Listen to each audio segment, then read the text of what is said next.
Welcome to Kathryn Raaker's World. Innovation, culture, adventure, fashion and health, artists, destinations, traditions.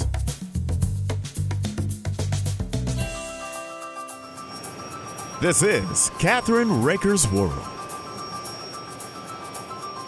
Hi, this is Kathryn Raaker of Kathryn Raaker's World TV syndicated show and Let's Just Talk, our syndicated radio show. Are you one of the more than 5 million Americans living with heart failure? If you're living with heart failure, there are things you need to do to manage your condition. Here now to talk about the Heart of the Matter, an educational program that helps those living with heart failure, are Jody Smith, Director of Programs for Mended Hearts Incorporated, and Robin, a patient living with heart failure.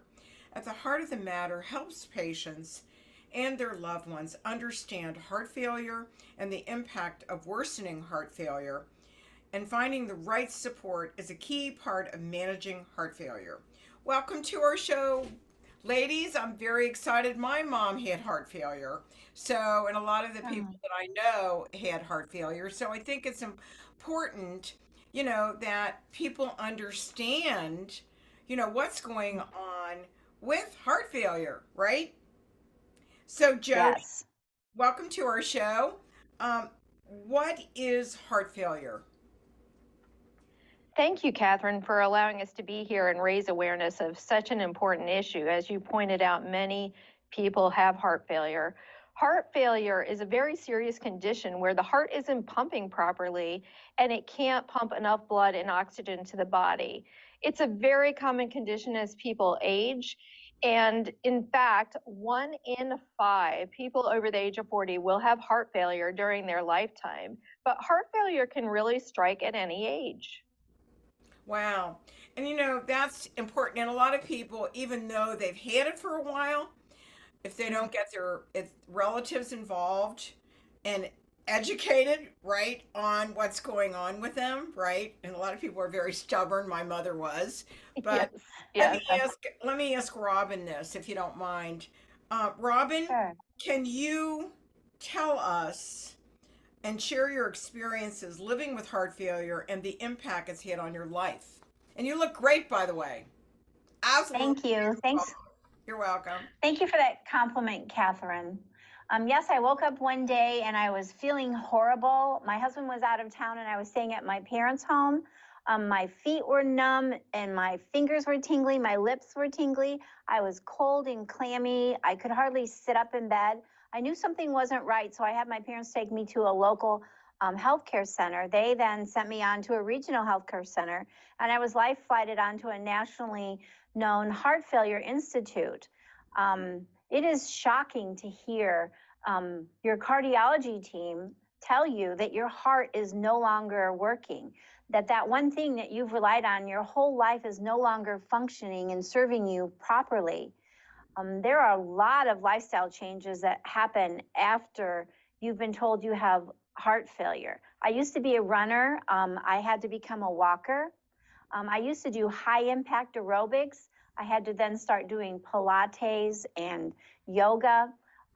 Muscle strengthening and toning exercises are good for your heart in recovery, keeps your body strong so that your heart can go forward in a positive manner in your heart failure recovery. Can you tell us also your experiences with, and what are the best ways caregivers, family, and friends can help and offer support to their loved ones with heart failure? Jody? Sure. Yes, Kathryn. Caregivers are really a vital part of the equation. It's important for patients with heart failure to build their support network. One of the things that caregivers can do, if appropriate and available, is attend cardiology appointments with their loved one. This can be really important because, as you know, people are in huge shock when they are diagnosed with heart failure, and they're getting information that's sometimes hard to process. And we know 2 sets of ears are better than 1. They can also do things with the patient, like they can go on a walk or bring a healthy meal. So we developed at the Heart of the Matter the educational program with Mended Hearts in collaboration with Merck to raise awareness of this issue. We're here today on behalf of Merck, in fact, to provide resources and support to patients living with heart failure. Right, and let me ask Robin this. Robin, tell us about the Heart of the Matter and how it can help you and others support people in their heart failure journey. And how long have you had a heart condition, if you don't mind me asking? Sure, Kathryn. I was 56 years old when I was told that my heart was no longer functioning and serving me properly. And as I said before, that's very shocking to hear. And I would love to have had these resources and support at that time from attheheartofthematter.com. At the Heart of the Matter is an educational program developed by Mended Hearts in collaboration with Merck, whom we are here on behalf of today. There is life after heart failure. To know that that horrible thing has been told to you one day and have the support and resources of this program through Mended Hearts and Merck is an awesome thing for heart failure patients to know that they too can recover. Listen to their doctors, follow what their doctors have told them to do so that they can have a successful life after their heart failure journey. Well, can you tell us, Jody, more about Mended Hearts and how you've helped her and others, and what can people do to make it easier dealing with relatives or themselves that don't want to admit it or don't want to see the point of why it's so important? Yes, Mended Hearts is an organization started in 1951 that provides support, education, and advocacy to patients and their families. And one of the big things we always propose is educating yourself. That's one of the most important things you can do to become empowered. And that's why attheheartofthematter.com is so important to us. Thank you so much for having us here, Kathryn, and having the ability to raise awareness of this issue. Thank you, Kathryn. You're welcome. I can't thank you enough. And by the way, can you give us a website where people can go and get more information? Sure. Go ahead. Yes, attheheartofthematter.com is full of resources and support for heart failure patients everywhere. That's theheartofthematter.com. And thank you so much for joining us today. I really appreciate your mission and what you're doing to really save people. Thank you. Yes. Wonderful day. And don't forget Thank you, Kathryn. You're welcome. And can't wait our website is KathrynRaakersWorld.com or Let'sJustTalk.com. We'll see you soon. Bye.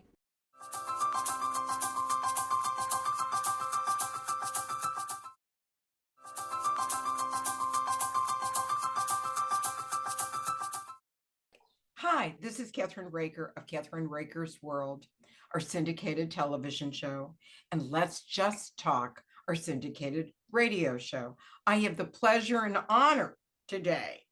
We have the best-selling author and longtime Writers of the Future judge, and this year's recipient of the L. Ron Hubbard Lifetime Achievement Award, Robert J. Sawyer of Toronto, Ontario.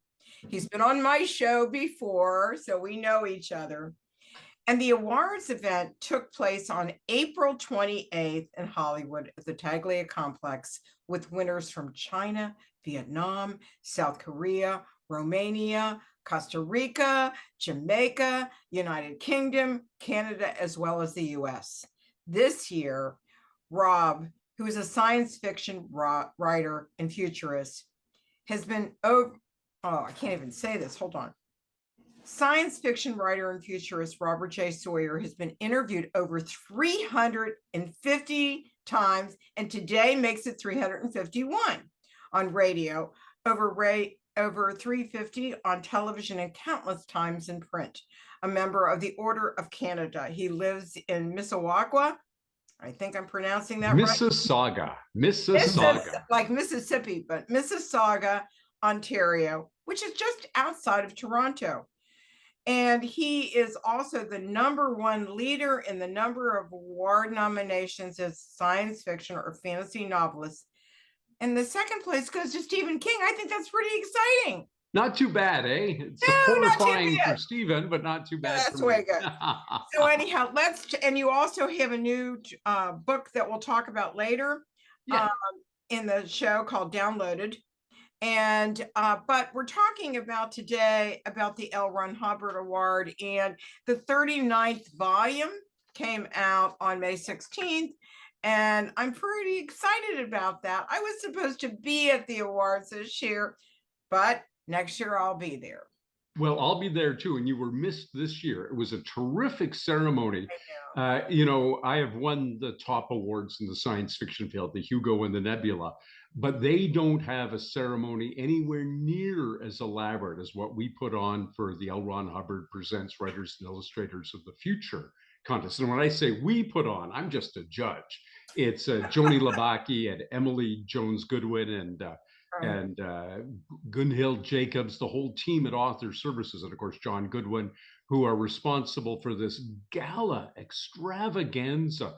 This year we had a Chinese dance troupe begin, one person walking on stilts across the stage, amazing us all and dancing while they did it. It's a black tie affair. I happen to be a good Canadian wearing a fleece today, but black tie affair, all the men in tuxedos, all the women in evening gowns, and there's no ceremony like it in science fiction. It looks like the Oscars. And we have a red carpet out front. It's just an amazing way to launch the careers. And this is what it's all about with Writers of the Future, is you can't be an established writer. The judges, we're all established writers. The contestants can't have sold more than 3 short stories, or they're disqualified, or if they've sold a novel, they're also disqualified. So this is the biggest and best send-off we can give to the 12 winners that we have in each volume. And I'm just so proud to be part of it. Well, and it's a week-long event for them when they That's right. I mean, they get cash prizes. The grand prize winner gets a $5,000 grand prize, and all of the winners get cash prizes. But I think the real thing that you win, whether you're first, second, or third, all 12 of those quarterly winners get invited and flown to Los Angeles. And you mentioned all the different countries they came from. Right? This is a big undertaking. We have people from across the globe flying into Los Angeles, and they have a week-long, if they're writers workshop, and if they're illustrator winners, they have an illustrators workshop with the judges giving guest lectures, but a coherent week-long workshop run, in the writer's case, by World Fantasy Award winner Tim Powers and New York Times bestseller Jody Lynn Nye. What an education that we cram into 1 week for them. People go, to graduate school and do 2 years to get a master's of fine arts. We give it to you in 7 days, that quality of education. That's great. I mean, I'm so proud of the award, the international event. I mean, everything that is put into it. I've been covering it a long time, actually. Yes, you have. Yeah, and we're so grateful too, by the way. Oh, thank you. And it's exciting. Being an author myself, along with my son this year, has with been a fresh book out, I'm given to understand. Perhaps you might mention the title. Yes, the title is Elizabeth Bromwell, The Case of the Chinese Leopard. And I'll just show it to you real quick, since I'm so proud of it. This book, the first book was self-published. The second book, I have a wonderful publisher, and I won't take too much of your time, but my son was a journalist. And oh, yeah.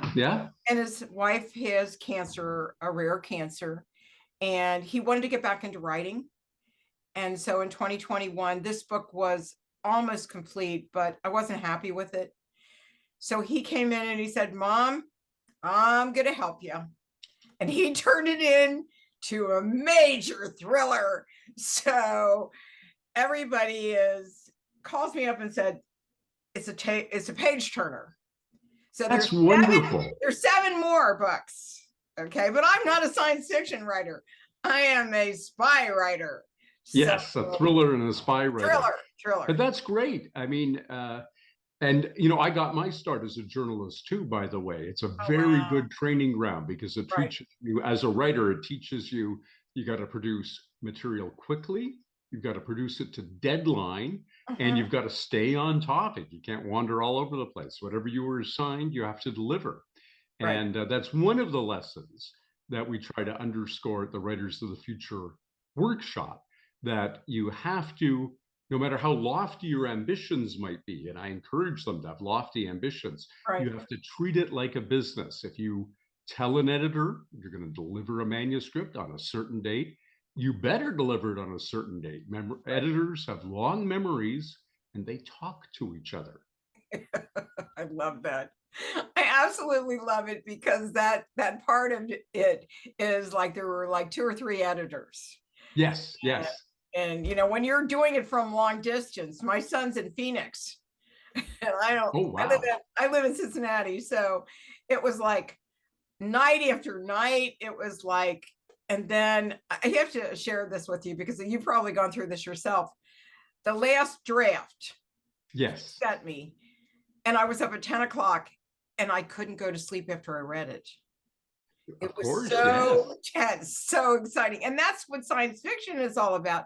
You are into a new world with sci-fi, wouldn't you say? That's right. And the interesting thing is, people who don't read science fiction say, well, I've never wanted to write anything else, right? Right. And I say, and it's very much in evidence when you read The Writers of the Future, volume 39, you can write almost anything within the fields of science fiction and fantasy. In my own work, I've done science fiction courtroom drama. I've done science fiction action adventure. I've done science fiction mystery. I've done science fiction thriller, science fiction romance. It is not in any way constraining. It literally, the company that publishes Writers of the Future is Galaxy Press.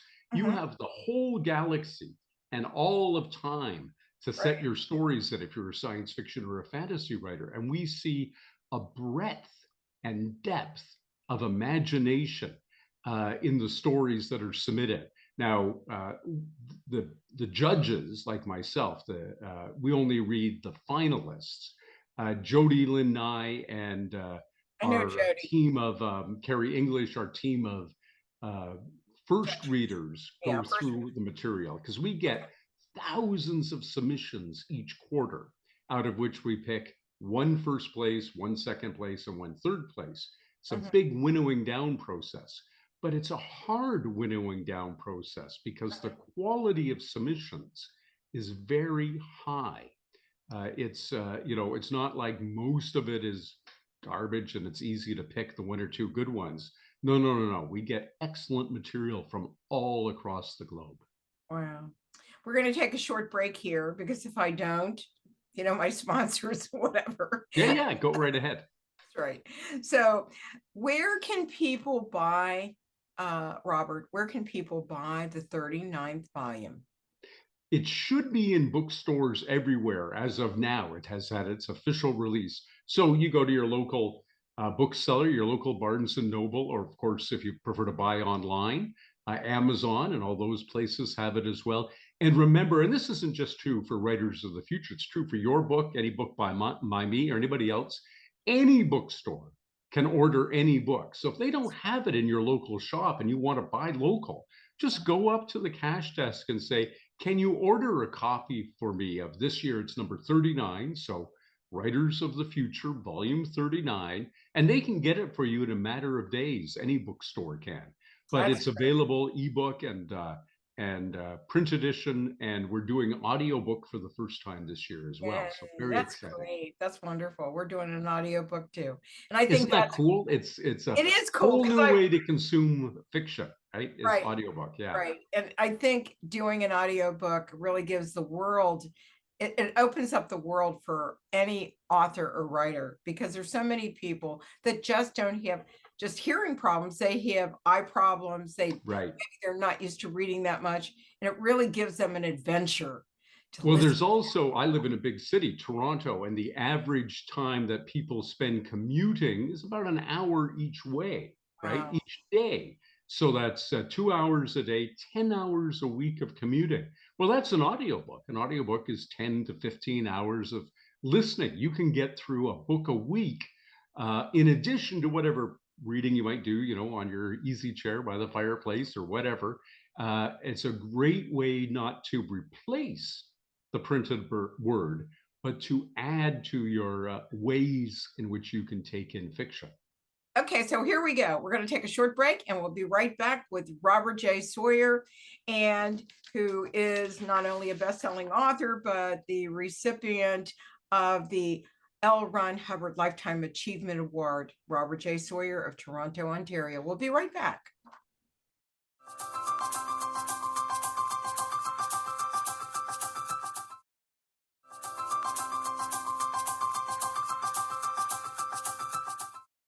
We're back with Robert J. Sawyer of Toronto, Ontario, the L. Ron Hubbard Lifetime Achievement Award winner this year.